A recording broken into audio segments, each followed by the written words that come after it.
नमस्कार, hornbill TV देख रहे हैं आप। मैं हूं आपके साथ विशाल कर। खबरों की शुरुआत करेंगे बड़ी खबर से। सीएम पुष्कर सिंह धामी का आज गोंडा दौरा। राष्ट्रीय कथा महोत्सव पर आयोजित कार्यक्रम में भी करेंगे प्रतिभाग। नंदिनी नगर महाविद्यालय नवाबगंज में होगा कार्यक्रम। अयोध्या भी जाएंगे मुख्यमंत्री। भगवान रामलला के भी करेंगे दर्शन। तो ये बड़ी खबर आप तक पहुंचा रहे हैं, जहां पर आज मुख्यमंत्री पुष्कर सिंह धामी का गोंडा दौरा है। इसके बाद वो अयोध्या में भी जाएंगे, जहां पर रामलला के दर्शन करेंगे। तो राष्ट्र कथा महोत्सव पर आयोजित कार्यक्रम में प्रतिभाग भी करेंगे मुख्यमंत्री पुष्कर सिंह धामी। ये बड़ी खबर आप तक पहुंचा रहे हैं, जहां पर नंदी नगर महाविद्यालय नवाबगंज में ये कार्यक्रम होगा और मुख्यमंत्री पुष्कर सिंह धामी इस कार्यक्रम में शिरकत भी करेंगे।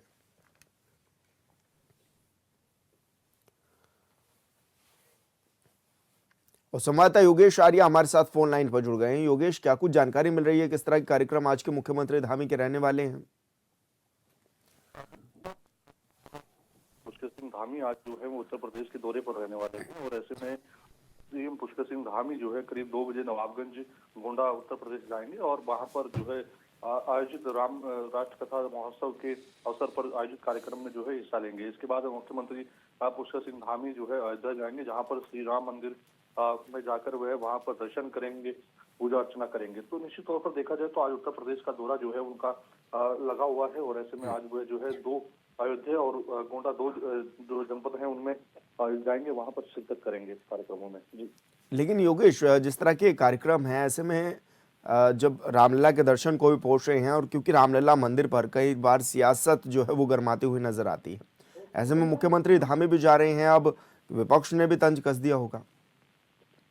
देखिए, जिस तरह से देखा जाए कि गोंडा में कार्यक्रम है और गोंडा में जिस तरह से राष्ट्र कथा महोत्सव के अवसर पर वे वहां पर शिरकत करेंगे और उसके बाद जिस तरह से आपने कहा कि रामलला के दर्शन करने जाएंगे, तो निश्चित तौर पर क्योंकि वहां से जो है नजदीक जो है ये जनपद अयोध्या रहता है, तो वहां पर जाकर के वो रामलला के दर्शन करने का काम करेंगे और वहां पर जो है जो प्रदेशवासी हैं उनकी ओर से जो है पूजा अर्चना करते हुए जो है उनकी खुशहाली के लिए प्रार्थना करेंगे, ताकि जो प्रदेश है उसमें तमाम चीजें जो चल रही हैं वो चीजें सही रहें। और इसके साथ साथ जो है क्योंकि निश्चित तौर पर जब प्रदेश का कोई भी बड़ा नेता जो है अयोध्या के आसपास के जनपदों में जाता है, तो निश्चित तौर पर वह अयोध्या जरूर पहुंचते हैं और वहां पर जो है रामलला के दर्शन करते हैं, क्योंकि राम मंदिर जो है एक ऐसा विषय जो रहा है कि लंबे समय से जो है इसका इंतजार किया गया कि राम मंदिर कब बने, और अब जो राम मंदिर बना है तो निश्चित तौर पर वहाँ जब भी कोई बड़ा जो नेता पहुंचता है तो वो निश्चित तौर पर जो है वहां पर दर्शन जरूर करता है जी।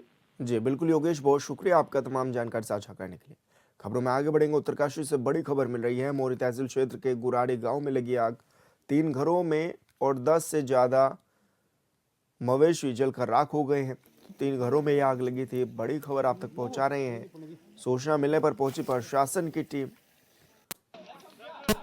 और ग्रामीणों की मदद से आग पर काबू भी पाया गया है।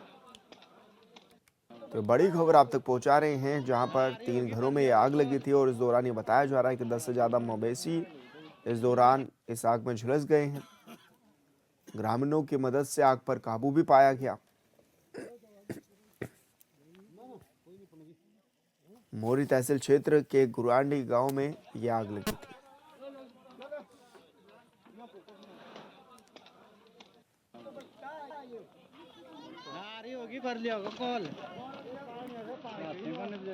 विकासनगर विधानसभा क्षेत्र के सहसपुर विकासखंड की झाझरा ग्राम पंचायत में बहुउद्देशीय शिविर का आयोजन किया गया, जहां विधायक सहदेव सिंह पुंडेर मुख्य अतिथि रहे। इस दौरान स्वास्थ्य, कृषि, राजस्व, शिक्षा समेत 23 विभागों के अधिकारी भी मौजूद रहे। वहीं शिविर में आए लोगों ने योजनाओं की जानकारी ली और कई समस्याओं का मौके पर ही समाधान भी किया।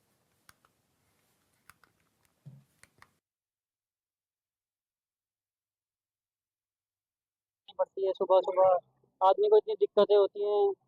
10 बजे ऑफिस खुलता है, लोग 7 बजे से लाइन लगाना शुरू कर जाते हैं, बहुत असुविधा होती है लोगों को। यहाँ हम आए, तुरंत हमारा काम हो गया और यहाँ पे सारी चीज़ें, राशन कार्ड बन रहा है, किसी को आधार कार्ड अपडेट कराना है, सारी सुविधाएं हो रही हैं, जन्म प्रमाण पत्र निकालना है, बहुत अच्छी सुविधा है यहाँ पर। प्रकार के कैंप आगे भी क्या यहाँ पर हाँ जी हाँ जी, यहाँ पे कैंप हर बार लगता रहना चाहिए, जिससे कि लोगों को असुविधा ना हो, लोग बेचारे भागे ना इधर उधर। झाझरा पंचायत में जन जन की सरकार जन जन के द्वार कार्यक्रम का आयोजन किया गया। यहाँ एक शिविर लगाया गया, जिसमें 98 जो है 98 शिकायतें कुल प्राप्त हुई, जिनमें से आधे से अधिक शिकायतों का निस्तारण मौके पे ही किया गया। इसके अतिरिक्त शेष शिकायतें जो थी वो दीर्घकालिक प्रवृत्ति की हैं, जिनके लिए विभागों को प्रेषित किया गया है और उसके लिए उनको समय सीमा दी गई है कि 1 सप्ताह के भीतर जो है उन सभी पर जो है आवश्यक कार्रवाई करेंगे। इसके साथ ही जो है लगभग यहाँ झाझरा में 500 से अधिक लोगों ने आज जो कैंप लगे हैं उनका लाभ प्राप्त किया है। तो इस प्रकार हमारा यह कैंप काफ़ी सफल रहा है और लोगों को अत्यधिक यहाँ कैंप लगाए जाने का लाभ प्राप्त है। चंपावत के राजकीय इंटर कॉलेज मैदान रेटाखाल में जन जन की सरकार जन जन के द्वार कार्यक्रम के तहत बहुउद्देशीय जनसेवा शिविर का आयोजन किया गया, जिसमें डीएम मनीष कुमार की अध्यक्षता में शिविर आयोजित किया गया, जिसका उद्देश्य शासन प्रशासन को सीधे आमजन के द्वार तक पहुंचाना रहा। जन कल्याणकारी योजनाओं का पारदर्शी, त्वरित और प्रभावी लाभ सुनिश्चित करना भी रहा है। शिविर में तमाम विभागों की ओर से व्यापक स्तर पर सेवाएं भी प्रदान की गई हैं।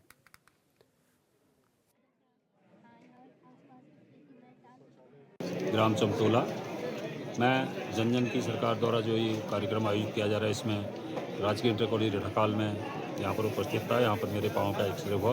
मैं इनके कार्य से संतुष्ट हूँ। मैं ग्राम मुन्ना जाग से हूँ। यहाँ जन जन सेवा में मैं आई थी। यहाँ से दवाई वगैरह सब कुछ मिल रही है, तो इसलिए मुख्यमंत्री धामी जी का बहुत बहुत धन्यवाद। मेरे आधार कार्ड लिंक न होने की, साइन न होने की, मैं आ रही हूँ। तुम्हारी कृपा है गयो। जिलाधिकारी गौरव कुमार ने ज्योतिर्मठ क्षेत्र का सघन दौरा कर वहां चल रहे पुनर्निर्माण और सुरक्षा कार्यों का स्थलीय निरीक्षण किया। इस दौरान उन्होंने अलकनंदा नदी के तट पर मारवाड़ी पुल से विष्णुप्रयाग पुल तक निर्माणाधीन सुरक्षा दीवार और मारवाड़ी क्षेत्र में चल रहे स्लाइड्स स्थिरीकरण कार्यों का भी जायजा लिया है। जिलाधिकारी ने सभी विभागों को आपस में समन्वय के साथ कार्य में तेजी लाने के भी निर्देश दिए हैं। साथ ही नियमित मॉनिटरिंग सुनिश्चित करने के भी निर्देश इस दौरान दिए हैं। की घटना है, इसके उपरांत पीडीए ने कुछ कार्य प्रस्तावित किए थे, जिसमें से सिंचाई का कार्य तो प्रोटेक्शन का प्रारंभ हो गया है और करीब 25 से 30% प्रगति हो भी गई है। उस कार्य का निरीक्षण किया गया है। इसके अतिरिक्त पीडब्ल्यूडी का आगामी कार्य होना है, जिसमें स्लोप स्टेबलाइजेशन किया जाना है। साथ ही यूएसडीए द्वारा ड्रेनेज प्रोटेक्शन तथा सीवर लाइन का काम भी किया जाना है। उन कार्यों हेतु भी आज निरीक्षण किया गया है। साथ ही ऊपर एक बीआरओ की रोड का इश्यू आ रहा था मारवाड़ी बैंक के आसपास, जहां रोड धंस रही है, दूसरा स्लोप काफ़ी ज़्यादा हो गया है। उसके बारे में संबंधित अधिकारियों से निरीक्षण किया गया, उसमें तत्काल पर्यावरण संरक्षण और बुनियादी ढांचे की मजबूती के लिए उत्तराखंड सरकार ने बाहरी राज्यों से आने वाले वाहनों पर ग्रीन सेस लगाने का निर्णय लिया है। वहीं नारसन बॉर्डर से गुजरने वाले कार, ट्रकों, डंपरों और अन्य वाहनों को अब तय शुल्क चुकाना होगा। बता दें कि Narsan border Delhi Haridwar national highway पर स्थित है। परिवहन विभाग और संबंधित एजेंसी ने बॉर्डर पर आधुनिक RFID और कैमरों का सेटअप भी इंस्टॉल कर दिया है।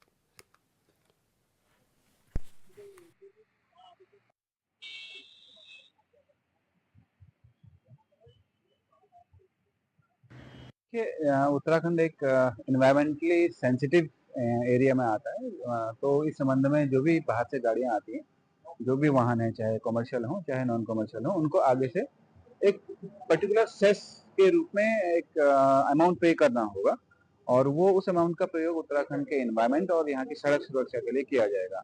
तो अभी तक हमारा ये सिस्टम था कि जो भी कमर्शियल गाड़ियां थी, कमर्शियल वाहन जो होते हैं, उन पर उनसे हम टैक्स वसूलते थे और वो भी ऑनलाइन माध्यम से वसूलते थे।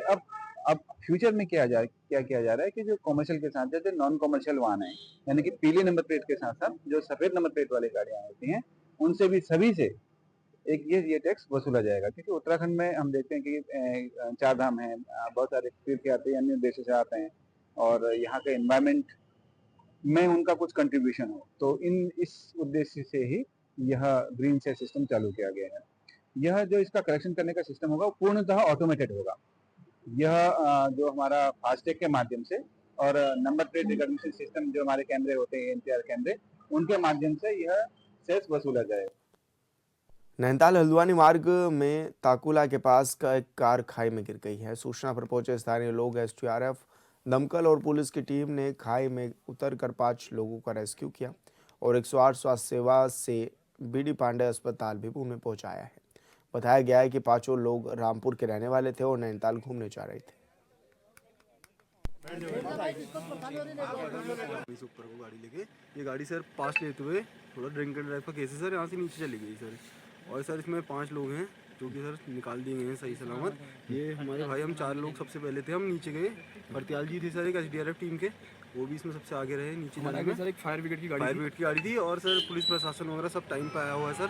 मतलब सर तुरंत से पहले जो है रेस्क्यू किया गया है इन बंदों को, 5 को। सब सारे वाले सब आए और सर करेंगे।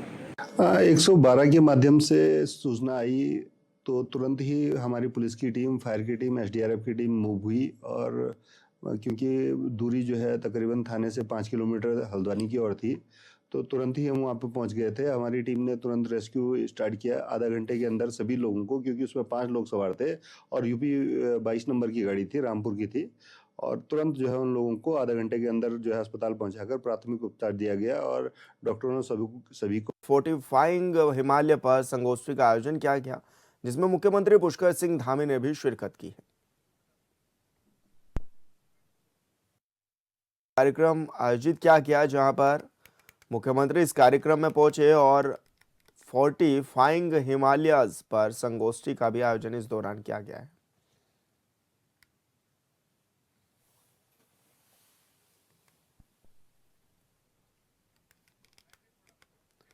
तो फोर्टिफाइंग हिमालयस पर संगोष्ठी का आयोजन किया गया और CM पुष्कर सिंह धामी भी इस दौरान कार्यक्रम में शामिल हुए। तो देहरादून में इस कार्यक्रम का आयोजन इस दौरान किया गया है।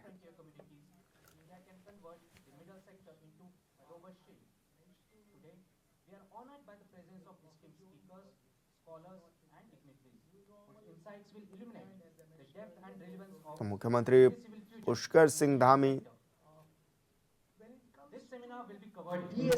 इस कार्यक्रम में शिरकत करने के लिए भी पहुंचे हुए हैं। मुख्यमंत्री फोर्टिफाइंग हिमालयस पर संगोष्ठी का आयोजन किया गया। उत्तम युद्ध सेवा मेडल, अति विशिष्ट सेवा मेडल, युद्ध सेवा medal, general officer commanding in chief central command. General officer was commissioned into the Punjab regiment on 13 June 1987. During his illustrious career spanning 4 decades, he has served with distinction across multiple theatres and in varied command and staff appointments. The General Officer has been spearheading the Central Command since 1st July 2024. Under his leadership, the operational effectiveness in the middle sector has drastically enhanced by revision of techniques, tactics and procedures, incorporating new generation technologies. Military-civil synergy has also strengthened through various projects, and border outreach has increased many folds through community radio stations. May I now request Lieutenant General Anint Sen Gupta, General Officer Commanding in Chief Central Command, to please deliver the welcome address.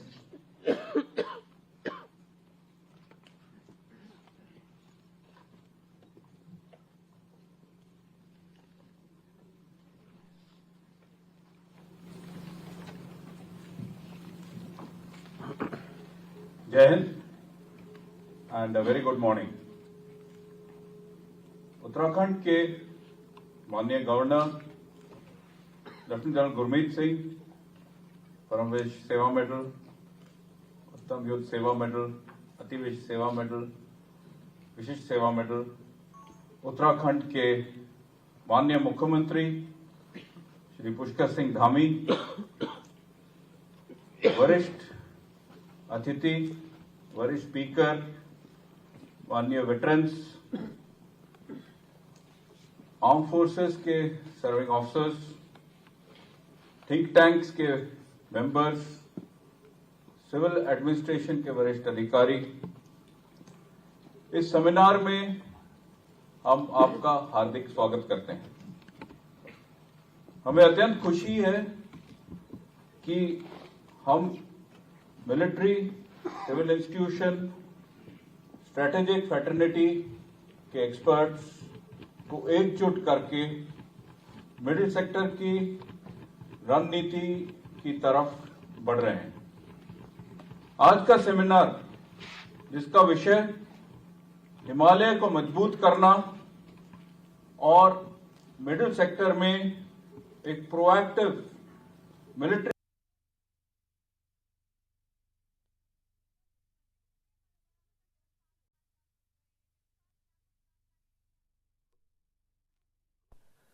तो CM Pushkar Singh Dhami इस कार्यक्रम में शिरकत करने के लिए पहुंचे हुए थे। फोर्टिफाइंग हिमालयाज पर संगोष्ठी का आयोजन इस दौरान किया गया है। सीएम पुष्कर सिंह धामी ने इस दौरान इस कार्यक्रम में शिरकत की और राज्यपाल गुरमीत सिंह भी इस कार्यक्रम में शामिल हुए। खबरों में आगे बढ़ेंगे। उत्तराखंड की सियासत में अंकिता भंडारी हत्याकांड ने एक बेचैनी पैदा कर रखी है। आरोपों की सियासत ऐसी हो रही है कि राज्य के मुख्यमंत्री को सामने आना पड़ा और मीडिया के सारे सवालों पर बेबाकी से जवाब भी देना पड़ा। सीएम ने यहां तक कह दिया कि वो जल्द ही अंकिता भंडारी के माता पिता से मुलाकात करेंगे और वो जैसा चाहेंगे उसके मुताबिक ही जांच कराई जाएगी। के मुख्य सेवक के रूप में उनकी मां से, उनके पिता से बात करूंगा। बात करने के बाद कानूनी रूप से सभी चीजों का अध्ययन करने के बाद उनका जो भी हमारे लिए जो भी वो अपनी बेटी के न्याय के लिए चाहते होंगे हम उसको आगे बढ़ाएंगे। उत्तराखंड में अंकिता भंडारी हत्याकांड में अब सामने आए वीडियो और उसमें उठ रहे कई सवालों पर राज्य के मुखिया पुष्कर सिंह धामी ने लगभग विराम लगा दिया है। देहरादून में प्रेस कॉन्फ्रेंस के दौरान मुख्यमंत्री न सिर्फ मीडिया के सवालों पर एक एक का जवाब दे रहे थे, बल्कि ये साफ कर रहे थे कि अंकिता के माता पिता जो पूरे प्रकरण में जो भी करेंगे सरकार उसके लिए पूरे तरीके से तैयार है। इस पूरे प्रकरण में राज्य की जनता को भी कहीं न कहीं सबने संवेदनशीलता के साथ इस मुद्दे पर विशेष रूप से अपनी भागीदारी भी की है, अपना मत भी दिया है। लेकिन सबसे ज्यादा प्रभावित उनके माता पिता, परिवार के लोग उनके हुए हैं। मैं राज्य के मुख्य सेवक के रूप में उनकी मां से, उनके पिता से बात करूंगा। बात करने के बाद कानूनी रूप से सभी चीजों का अध्ययन करने के बाद उनका जो भी हमारे लिए जो भी वो अपनी बेटी के न्याय के लिए चाहते होंगे हम उसको आगे बढ़ाएंगे। प्रेस कॉन्फ्रेंस में सीएम धामी एक तरफ जहां सवालों पर स्थिति को स्पष्ट कर रहे थे, बल्कि दूसरे पहलू पर भी खुलकर बोले। उन्होंने साफ शब्दों में कहा कि सरकार किसी भी जांच से पीछे नहीं हट रही है। सामने आए ऑडियो और वीडियो के लिए एसआईटी का गठन किया गया है। जांच में जो भी दोषी होंगे किसी को बख्शा नहीं जाएगा। उन्होंने कहा कि किसी ऑडियो में हत्या तो किसी में आत्महत्या की बात कही गई है, लिहाजा ये किसी षड्यंत्र की तरह लग रहा है। हमने कहा है कि हम सभी प्रकार की जांचों के लिए भी तैयार हैं। हम कहीं पर ऐसा नहीं है, क्योंकि हम भ्रम की स्थिति भी राज्य के अंदर नहीं बननी चाहिए। और हमारा ऐसा ट्रैक रिपोर्ट रहा है कि अगर कोई गलत काम करेगा, कहीं भी कोई दोषी होगा, तो किसी कीमत पर भी वो छूट नहीं पाएगा, चाहे कोई हो, किसी भी कीमत पर वो छूटने वाला नहीं है। लेकिन ऑडियो की सत्यता, ऑडियो में तो बहुत सारी बातें उन्होंने करी है। एक में वो ऑडियो में ये भी कहते हैं कि मैं पार्टी का अध्यक्ष बनने वाला हूँ। जो हमारे महेंद्र जी बैठे हैं यहाँ पर, वो ये भी कह रहे थे। अब पता नहीं, आप सब लोगों ने भी सुना होगा, उन्होंने अन्य बातें भी बहुत सारी की गई है। आज ऑडियो में वो एक नाम ले रहे हैं, कल को किसका नाम लेंगे। तो इसलिए सारी सत्यता, सारी जो जांच परख है, एफएसएल है, उसका करवाने के बाद हमने कहा है कि हम किसी भी कीमत पर अगर कोई दोषी होगा तो बिल्कुल छूटने वाला नहीं है। लेकिन हाँ, ये जरूर ऐसी बात है कि इसमें एक दो ऑडियो पर बात होती है। ऑडियो के पास बात होने के बाद सीधे प्रेस कॉन्फ्रेंस देहरादून में नहीं होती है जी, देहरादून से सीधे दिल्ली होती है प्रेस कॉन्फ्रेंस।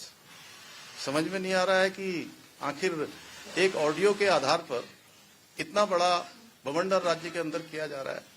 हम भी राज्य के अंदर काम करते हैं, हमने भी ईमानदारी से काम किया है।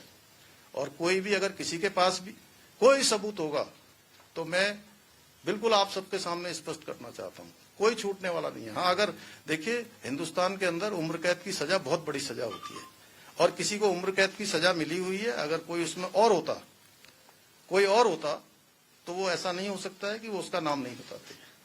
पेपर लीक मामले में भी एक ऑडियो सामने आया था, उसके बाद प्रदेश में बवाल मच गया था और इस प्रकरण में भी एक ऑडियो सामने आया है।